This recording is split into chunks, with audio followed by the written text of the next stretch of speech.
इस देश में राय दी गई कि तोप लगा दो यूनिवर्सिटी में और तिरंगा लगा दो तो देशभक्ति आ जाएगी। अब भाई तिरंगा आप अपने यहां लगा के तब भी तो आप इतना रिश्वतबाजी के इतने सारे मामले आ जाते हैं। चुनाव आयुक्त कह गए, जो रिटायर होकर गए, कि काला धन खत्म नहीं हुआ। सारा काला धन का कारोबार यही लोग कर रहे हैं। नहीं तो इनकी रैलियों में बरसाती नहीं होता, इनकी रैलियों में।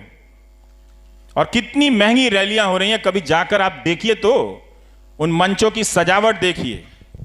ये जो 100 रैलियां हुई हैं प्रधानमंत्री की, उन मंचों की सजावट देखिए, उनके शामियाने देखिए, अमित शाह के देखिए, राहुल गांधी के देखिए, सबके देखिए।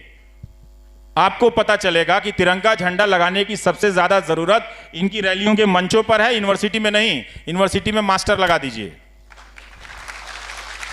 एक से एक खराब वाइस चांसलर इस दौर में नियुक्त किए गए, एक से एक। बीएचयू का एक प्रोफेसर है, मेरा ही फोन नंबर डाल के ट्रोल कर रहा है, बताइए।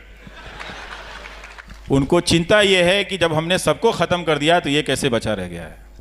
यहीं पे दिखा रहे थे कि एक वकील साहब प्रोफेसर हैं, जानते नहीं मेरे बारे में, लेकिन फोटो लगाए हुए हैं कि एंटी नेशनल है, और अपना स्टूडेंट फॉलो करते होंगे। तो एक तरह से ये एक नेटवर्क बना है कि हम सब के बीच से एक समर्थक बनाने की लगातार कोशिश की जा रही है। जैसे ही आप दर्शक, नागरिक से दर्शक बनते हैं और दर्शक से लॉयल दर्शक बनते हैं, और फिर दर्शक से जैसे ही आप समर्थक में बदलते हैं, फिर आपको सवाल से का कोई मतलब नहीं रह जाता, फिर आप उस पार्टी के लिए झंडा उठा लेते हैं। और यही प्रक्रिया वो ज्यादा से ज्यादा वो करने की कोशिश कर रहे हैं। तो खूब गालियां पड़ती हैं, धमकियां पड़ती हैं, इससे जिंदगी पर असर पड़ा है। अच्छी बात ये हुई कि घर में बंद रहने के कारण मैं ज्यादा लिखने लगा हूं, तो 25,000 शेयर हुआ ना। हाँ, मैंने पूछा ना कि जब न्यूज चैनल युद्ध का मंच सजा रहे थे तो आप गांधी जी के नाम पर शांति पुरस्कार लेने चले गए।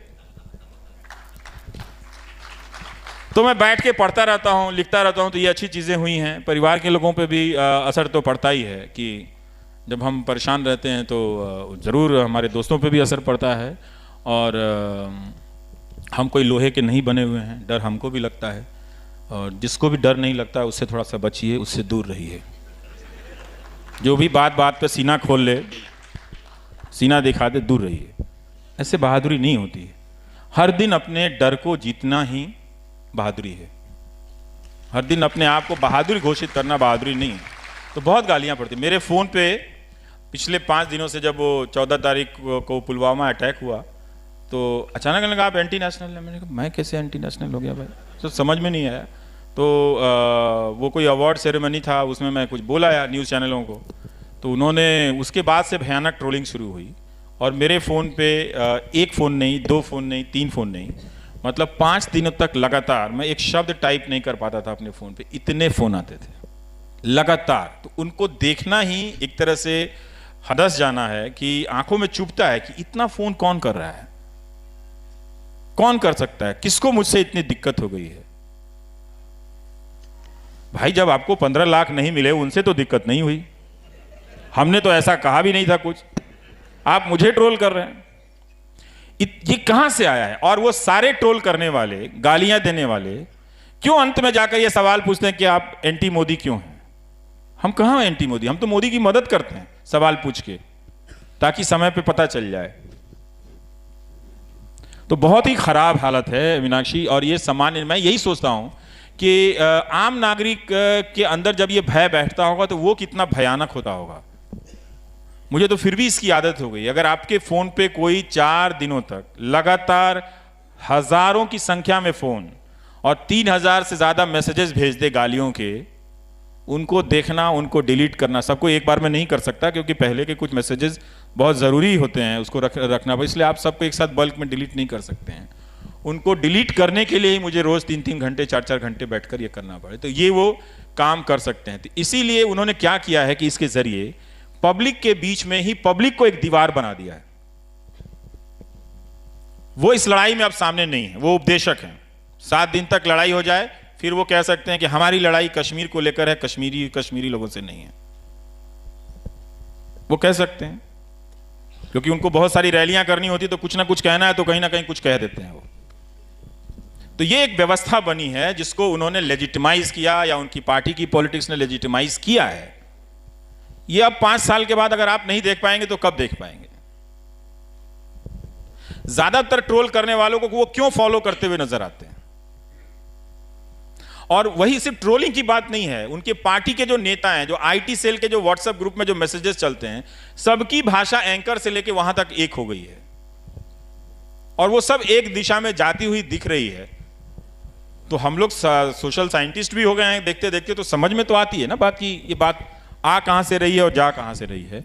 तो बहुत खराब है, इसको रोज झेलना, गालियां बच्चों के बारे में, परिवार के बारे में झेलना। हम सब अपनी माँ को बहुत प्यार करते हैं, सिर्फ उन्हीं की माँ नहीं है कि जो जाके बैंक में लाइन लगा के फ़ोटो खिंचवा लें। मेरी भी माँ है और मैं भी अपनी माँ की बड़ी इज्जत करता हूँ। न्यूज़ रूम की आप आलोचना करते रहे हैं, पर मीडिया का जो एक तबका है जो जिस तरीके की हरकतें कर रहा है सब वाकिफ हैं। नहीं, वो एक तबका नहीं है, वो बड़ा तबका है। 900 चैनल हैं इस देश में, हम तो 2 ही 4 चैनल को जानते हैं, पर ये काम कई 100 चैनलों से हो रहा है। पर मीडिया में खुद को इवैल्यूएट करने की, अपना खुद का आकलन करने की कोई ऐसी रिवाज नहीं रही है। ऐसे में आप किसी कॉन्क्लेव में जाते हैं, किसी संगोष्ठी में जाते हैं, वहाँ बड़ी नैतिकता की बात होती है। वही संपादक जो न्यूज रूम में ऊप्स मूवमेंट और तैमूर डेस्क बनवा रहे हैं, मैं थोड़ा दूर रहने लगा हूँ आजकल। जी, मेरा सवाल यही है कि ये जो नैतिकता है, ये जो आदर्श है, सिर्फ संगोष्ठियों और कॉन्क्लेव में क्यों है, न्यूज रूम में क्यों नहीं है? नहीं रहेगा, क्योंकि यही तो, अगर वो उन्हें पता है कि वो न्यूज़ रूम में कुछ बातें कहनी है, सबके पास एक भीड़ है ना, तो उनके भी कार्ड बढ़ जाते हैं, लोग आ जाते हैं, तो वो सोचते हैं वो जो बोल रहे हैं वो सत्य बोल रहे हैं। लेकिन अपना इवैल्यूएशन ही नहीं होगा। ये जो देखिए आप हिंदी के अखबारों के संपादकों का हाल देख लीजिए। हम न्यूज़ एंकरों की तो आलोचना होती है, उनके एडिटोरियल देखिए कितने ख़राब हो गए हैं। और यही नहीं, कैसे पत्रकारिता को ख़त्म किया जा रहा है। मैं एक हिंदुस्तान अखबार देख रहा था कि 80-85 खबरों में कोई मुश्किल से 10-12 बाई लाइन भी नहीं है, क्योंकि वो बहुत बड़ा अखबार है। कुछ अखबारों में संपादकीय भी आना बंद हो चुके हैं।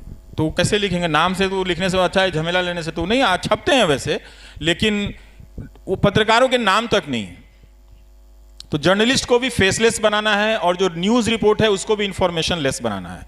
अभी तक जो आप अखबार पढ़ते हैं, अखबार पढ़ने से पढ़ना नहीं आ जाता है। ज़रा ध्यान से एक एक न्यूज़ आइटम को पढ़िए, तब आपको ये खेल पता चलेगा। ये मेरा मसला नहीं है, ना तो ये आरफा खानम शेरवानी का मसला है, ये इंस्टीट्यूशनल मामला है। और व्यक्तियों का, 2-4 व्यक्तियों का होना भी बहुत दुखद है। क्यों 2-4 व्यक्ति होने चाहिए जो अपने व्यक्तिगत तौर पे कर रहे हैं, या क्यों 2-4 वेबसाइट होनी चाहिए? 900 न्यूज़ चैनल हैं। आज आप एक भी न्यूज़ चैनल का नाम नहीं ले सकते कि ये जर्नलिज्म कर रहा है। तो काहे के लिए आपके घर में है? तो अंदर नहीं है। जो हमारे प्रेस की जो बॉडीज़ हैं, जो बनी हुई हैं, संस्थाएँ हैं, वो बहुत काम की नहीं हैं, बहुत काम की नहीं हैं। उनमें भी वही सब लोग हैं, और जो लोग भी होंगे तो क्या कर लेंगे? वो एक निंदा कर देते हैं, कंडेम कर देते हैं, वो ट्विटर पे आ जाता है, वो चलता फिरता कहीं गायब हो जाता है। लेकिन स्थितियां वैसी ही बनी रहती हैं। उनके ये कह देने से कि बरखा दत्त को, रोहिणी सिंह को, आरफा खानम को, मुझे अभिसार को ट्रोल किया जा रहा है, ये ठीक नहीं, हम इसका विरोध करते हैं, कोई फर्क नहीं पड़ रहा है। क्योंकि फर्क आपको नहीं पड़ रहा है, लोगों को फर्क नहीं पड़ रहा है।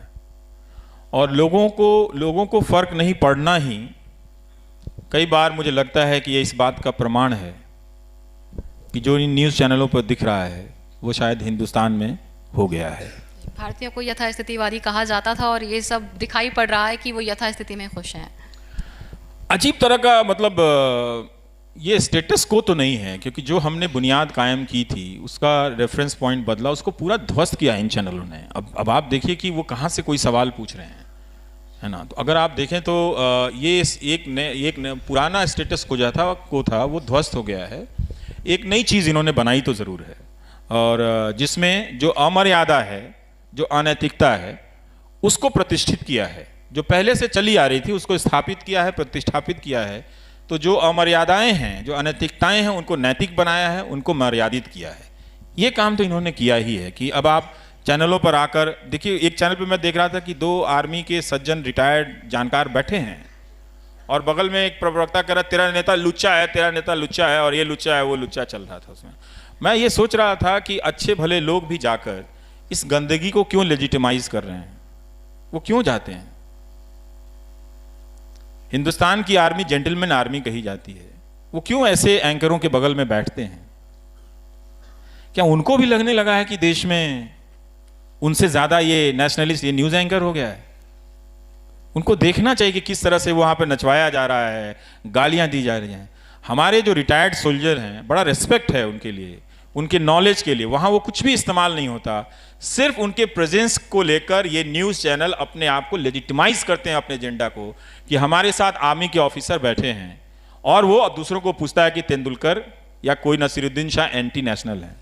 मैं इन सेना के बेहतरीन अफसरों से गुजारिश करता हूँ कि आप प्लीज़, आप हमारे लोकतंत्र के सबसे मजबूत प्रहरी हैं, आप अपने अनुभव और ज्ञान का इस्तेमाल इन बंदरों के जरिए लोकतंत्र के खात्मे में साथ मत दीजिए, वरना 10 साल बाद जब कोई YouTube में जाकर देखेगा तो आप नजर आएंगे कि आप वहां पर बैठे हुए थे, क्योंकि वो ये नहीं बोल पाते कि तुम कैसे बोल सकते हो। मैं हूं, मैं जानता हूं, मैं आर्मी मैन हूं, मैं जानता हूं जान की कीमत क्या होती है, शहादत की कीमत क्या होती है। जब गोली चलती है तो हमारे घरों के भीतर कितनी गोलियां चलती हैं। तो हमारे जेंटलमैन आर्मी के जो जितने भी रिटायर्ड अफसरान हैं, उनको ये बात समझना चाहिए कि एंकर उनकी मौजूदगी का इस्तेमाल कर रहे हैं। प्लीज़ वो ऐसा ना होने दें। उनका नॉलेज बहुत कीमती है, बहुत ज़रूरी है कि डिफेंस की स्ट्रेटजी को हम पब्लिक के तौर पे समझने के लिए, उनके अनुभवों को जानने के लिए, वो हमारे लिए बहुत ही ज़रूरी लोग हैं। लेकिन उनको बिठाकर भाषा की मर्यादा टूटे, जो खुद उन्होंने अपनी ज़िंदगी में नहीं की, अपनी कमांड के यूनिट में कभी नहीं होने दिया, और अब जाकर एक शाम बिताने के लिए आप बैठे हैं जहां पर उस तरह का प्रोपेगेंडा एजेंडा चल रहा है। आपने जिस सेना को लीड किया उसमें कभी भी आपके दिमाग में ये बात नहीं आई, ना आने दिया आपने कि हम हिंदू मुसलमान अलग हैं, और इन चैनलों पर सारा एजेंडा चल रहा है और आप बैठे हुए नजर आ रहे हैं। मत आइए। अगर सेना से रिटायर हो गए हैं तो इन न्यूज़ चैनलों से भी रिटायर हो जाइए, छोड़ दीजिए इनको छोड़िए आप। हमारे पास यही एक लोकतांत्रिक तरीका बचा है कि आप इनको छोड़ दीजिए।